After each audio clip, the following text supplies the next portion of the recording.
안녕하세요. 짧은 결혼 생활을 뒤로하고 헤어짐을 선택한 30대 여성입니다. 그리고 다 끝난 마당에 무슨 미련이 남아서 이렇게 글을 쓰냐는 사람도 있겠지만 마지막으로 후련하게 내뱉고 싶어서 그러니 이해해 주셨으면 좋겠네요. 일단 저는 소위 사람들이 말하는 엘리트 코스를 밟아왔어요. 중학교 때부터 전교 1등을 놓친 적이 없었고 선생님들의 적극적인 지지와 권유에 힘입어 특목고에 진학했지요. 하지만 제가 고등학교 2학년이 되던 무렵 부모님이 하시던 사업이 점점 어려워졌고 결국 2학년 말에는 쫓겨나듯 살던 집을 떠나야만 했네요. 그리고 저는 그런 상황의 대학은 사치라고 생각했어요. 대학이 문제가 아니라 빨리 돈을 벌어야겠다 싶었죠. 하지만 특목고라는 분위기도 그렇고 제가 원래 공부하는 걸 좋아하다 보니 학업을 포기한다는 게 쉬운 일이 아니더라고요. 그런데 그때 저희 큰아버지께서 손을 내밀어 주셨어요. 큰아버지께서 일단은 대학 문턱은 넘고 그 후에 고민을 해도 하라며 제게 용기를 주셨거든요. 게다가 결국 제가 S대에 합격한 걸 아시고는 첫 학기 학비를 내주셨지요. 지금 생각해보면 큰어머니한테도 감사한 마음이에요.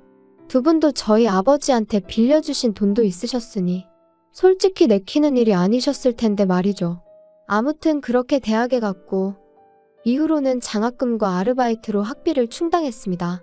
돈 때문에 휴학도 몇 번이나 해야 했고요.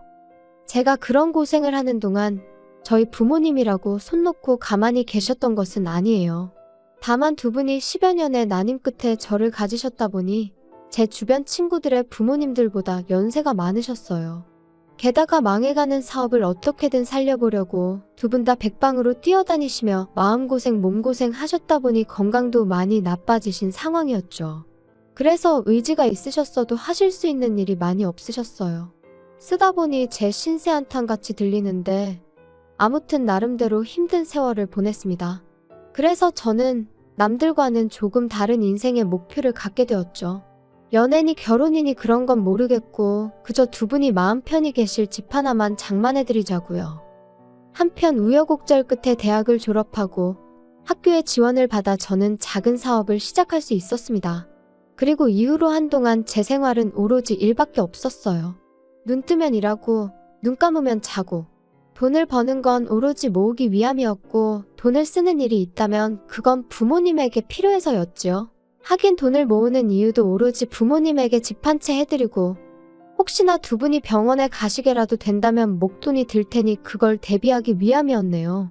아무튼 회사에서는 대표님 소리를 들었지만 솔직히 직원들이 보기에도 왜 저렇게 궁상맞게 사나 싶었을 겁니다. 가끔이지만 저도 거울 속 초라한 제 모습에 혀를 내두를 지경이었으니까요. 하지만 그래도 어쩔 수 없었어요. 부모님 사업이 망하고 나서 월세를 전전하는 동안 이런저런 서름이 컸다 보니 집도 없는데 다른 거 구색 맞춰놓고 사는 게 무슨 의미가 있나 싶었거든요. 아무튼 그렇게 살기를 10년. 어느새 사업은 자리를 잡았고 부모님한테 아파트 한 채 사드릴 정도의 돈은 모았을 무렵 남편을 알게 되었습니다. 남편은 제 회사랑 거래하는 업체의 직원이었어요. 헤어진 마당에 어떻게 만났는지 그걸 곱씹어 뭘 하겠냐마는 거래했던 건이 결과가 잘 나와서 다 같이 회식을 한번 하게 됐는데 남편이 말하길 그때 저한테 반했다고 하더라고요. 대표라는 그런 타이틀하고는 상관없이 조용하고 소탈한 모습이 마음에 들었다나요? 아무튼 이후로 남편이 정말 적극적으로 대시를 해왔어요. 그리고 저는 그런 일은 처음 겪어봤던지라 그런 남편이 당황스럽기도 하고 부담스러웠지요. 하지만 한편으론 이런 게 사랑받는다는 건가? 내가 얼마나 좋으면 저럴까 싶은 게. 그래서 결국 2달 만에 저는 마음의 문을 열었습니다. 연애를 시작하던 당시 저는 제 나름대로 많은 것을 오픈했어요.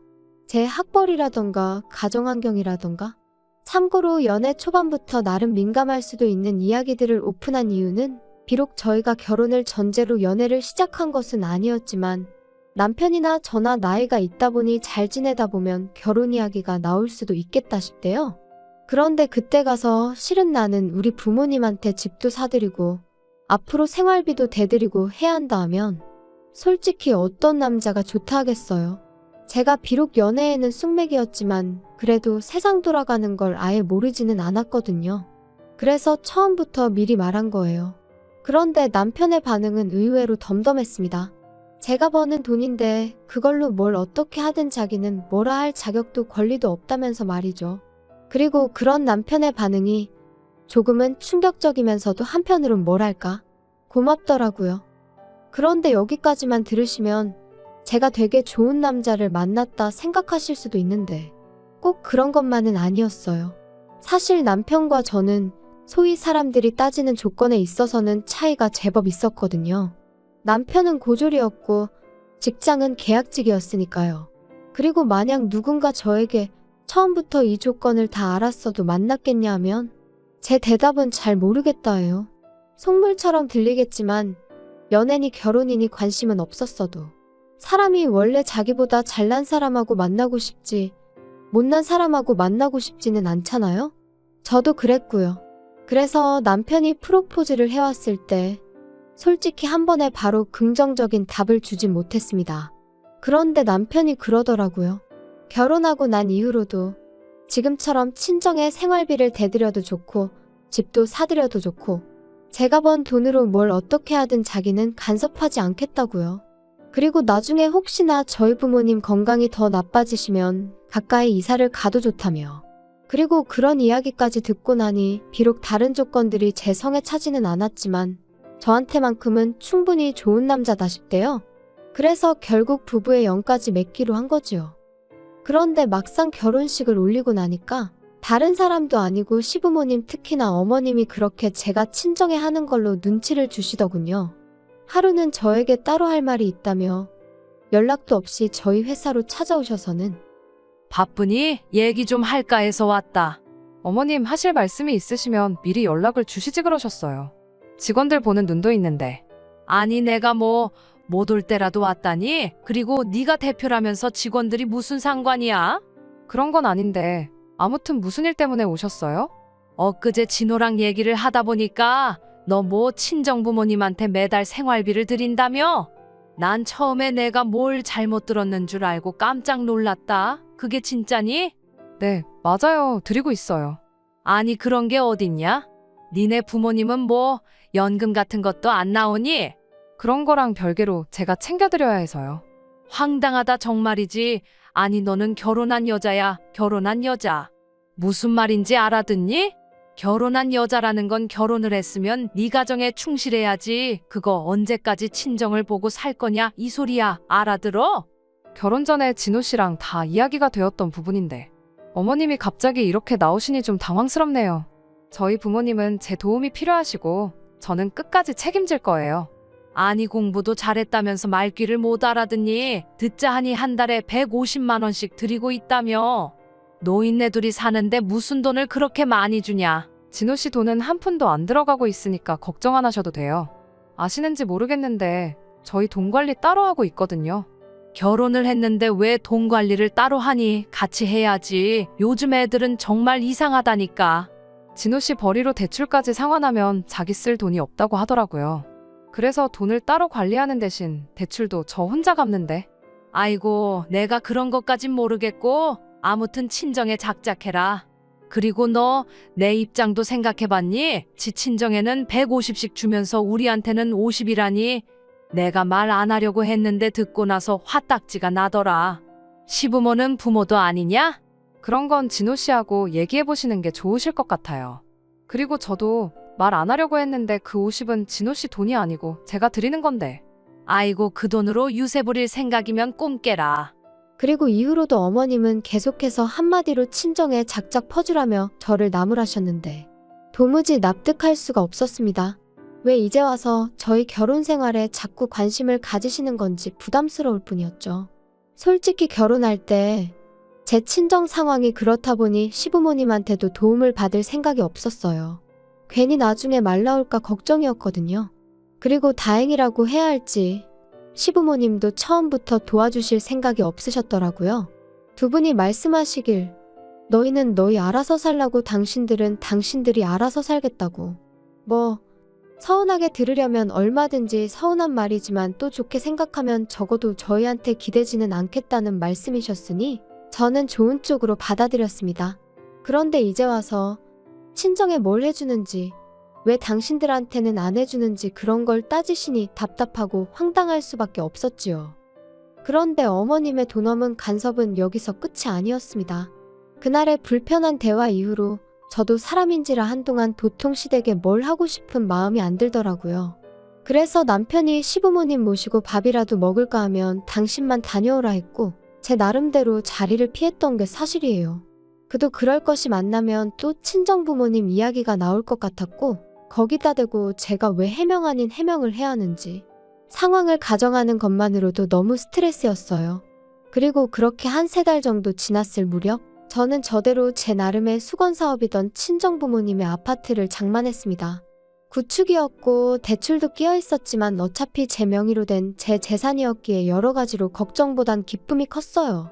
그런데 남편은 말하기로는 자기는 그저 제가 너무 멋지고 자랑스러워서 그랬다곤 하지만 아무튼 남편이 이 이야기를 시부모님한테 한 거죠. 그리고 이 이야기를 듣고 시부모님 특히나 어머님께선 어떻게 이럴 수가 있냐면서 크게 노여워하셨던 모양입니다. 남편이 저를 보자마자 자기가 미안하게 됐다며 사과부터 할 정도였으니까요. 상황을 알게 된 저는 당황스럽기도 하고 한편으론 어머님의 그 노여움이 언제 폭탄처럼 터질지 알 수가 없었으니 말 그대로 안절부절이었어요. 또 이러다 저번처럼 회사로 찾아오시면 어쩌나 그 걱정도 되었고요. 그리고 아니나 다를까 어머님은 또다시 연락도 없이 막무가내로 저희 회사로 찾아오셨습니다. 하지만 다행히 창립기념일이라 저만 사무실에 나와 있었거든요. 그래서 시쳇말로 개망신은 피할 수 있었죠. 아무튼 그렇게 찾아오신 어머님께선 저더러 제정신이냐 하시며 소리를 지르기 시작하셨습니다. 내가 분명히 지난번에 알아듣게끔 잘 이야기를 했다고 생각했는데 너 어떻게 그럴 수가 있냐? 니네 부모한테 뭐 아파트를 사줘? 네, 맞아요. 사드렸어요. 그런데 저 솔직히 어머님이 왜 이렇게 화를 내시는 건지 모르겠어요. 이것도 다 결혼 전에 진호 씨랑 얘기가. 시끄러워. 걔가 뭘 안다고 자꾸 걔 핑계를 대니 너는. 설령 내 아들이 물러터져서 그러라고 했다 치자. 그래도 너 내가 분명히 말했지. 너는 결혼한 여자라고 친정에 자꾸 퍼나르지 말라고 내가 말했어 안 했어? 그런데도 집을 사줬다는 건 한마디로 시애미 말을 개무시했다는 거지. 어머님 정말 왜 이렇게 화를 내시는 거예요? 제가 돈 벌어서 제 부모님한테 효도한 건데 그게 그렇게 문제인가요? 제가 그렇다고 진호 씨 돈을 가져다 쓴 것도 아닌데. 결혼했으면 네 거 내 거가 어딨어? 네 돈이 걔 돈이고 걔 돈이 네 돈이지. 그리고 그렇게 큰 돈을 쓸 때는 집안 어른인 우리하고 상의도 했어야지. 아니, 저희 부모님 집 사드리는 걸 왜 제가 어머님 아버님하고 상의를 해야 하나요? 그러면 너는 앞으로도 집안 대소사를 나랑 상의를 안 하겠다는 거니? 다 네 마음대로 하겠다는 거야. 그래? 어머님 그런 뜻이 아니잖아요. 너 네 부모 사줬다는 아파트 명의는 그럼 누구 명의로 했냐? 제 명의로 했죠. 제가 샀으니까. 그럼 뭐야? 내 아들하고 사는 집도 네 명에, 네 부모 사준 집도 네 명의? 죄다 네 거야? 우리 아들 거는 하나도 없고? 아니, 진호 씨가 대출을 못 갚는다는데 같이도 못 갚겠다는데 진호 씨 명의로 어떻게 해줘요? 너 정말 웃기는 애구나. 너 그럴 거면 내 아들하고 결혼은 왜 했니? 그렇게 너 혼자 다 독식할 거면 결혼은 왜 했어? 도대체 무슨 말씀을 하시는 건지 모르겠어요. 제 돈으로 제가 산 집을 제 명의로 했다는데 어머님은 그게 지금 이해가 안 되시는 거예요? 나는 네가 너무 이기적이라고 생각해. 지하고 지 부모밖에 모르고 아주 못됐어. 막말로 지 부모 집 하나 사줄 능력이면 시부모한테는 자동차라도 한 대 뽑아주는 게 맞지. 그게 경우고 도리고 이치 아니겠냐. 근데 어떻게 아주 능구렁이 마냥 지 부모만 챙기고. 못됐다 정말이지. 어머님의 억지에 저는 정말 이골이 났고 마음은 있는 대로 상해서 집에 돌아왔어요. 그리고 그때까지만 하더라도 제 마음은 그저 남편에게 하소연 좀 하고 위로나 받아야겠단 거였죠. 그런데 집에 들어오니 남편도 표정이 영 좋지가 않더라고요. 평소라면 밖에서 안 좋은 일이 있어도 집에서는 티를 내지 않는 사람인데 말이에요. 그래서 제가 무슨 일이라도 있었어? 표정이 너무 안 좋네. 그냥 뭐 그나저나 오늘 어머니하고 만났다며 아파트 얘기로 곤란했겠네. 곤란하다기보다 그냥 좀 불편하더라. 어머님이 내가 친정에 이렇게 저렇게 하는 게 엄청 싫으신가 봐. 그거 좋아할 시어머니가 어디 있겠어. 어쩔 수 없지. 그리고 솔직히 서운할 만하시지. 양가 다 잘해드리면 모르겠는데 워낙 장인 장모님만 덕을 보고 계시잖아. 그게 무슨 뜻이야? 내가 친정에만 잘한다는 거야? 그렇게 얘기하면 내가 섭섭하지. 자꾸 내가 친정 부모님한테 해드리는 거랑 비교를 하지 말고 객관적인 것만 봐봐. 내가 매달 시부모님한테 50만 원씩 드리고 있지. 게다가 우리 지금 살고 있는 이 집 4명이란 이유로 대출 나 혼자 다 갚고 있잖아. 따지고 보면 그럼 자기는 돈 10,000원 안 쓰고 여기 살고 있는 건데 그러면 당신 표현대로 시부모님도 당신도 내 덕을 보고 있는 거겠네? 사이즈가 다르다는 거지, 사이즈가. 공평하지가 않으니까 어머니가 서운하시다는 거잖아. 아니 어떻게 다 똑같이 할 수가 있겠어. 따지고 보면 우리 부모님이야 나를 낳아주시고 키워주신 분들이니 내가 잘해드리는 게 당연한 거지만 어머님 아버님은 당신을 낳고 키워주셨으니 당신이 잘해야지. 나한테 서운하실 일이 아니지. 넌 무슨 말을 또 그렇게 하냐? 정 떨어지게. 아무튼 우리 어머니가 너무 서운해하시니까 이참에 차 한 대 뽑아드려. 너도 알지? 우리 부모님 차 10년도 더 된 거. 저기요, 그건 저도 마찬가지거든요. 그리고 차를 뽑아드리고 싶으면 자기가 뽑아드리던가. 왜 나한테 그래? 왜 이렇게 말이 안 통하냐?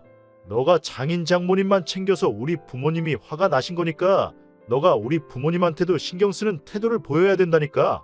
내가 문제가 아니고 네가 문제라고. 웃기고 있네. 내가 우리 부모님을 챙기는 거고 당신이 당신 부모님을 챙기는 거야.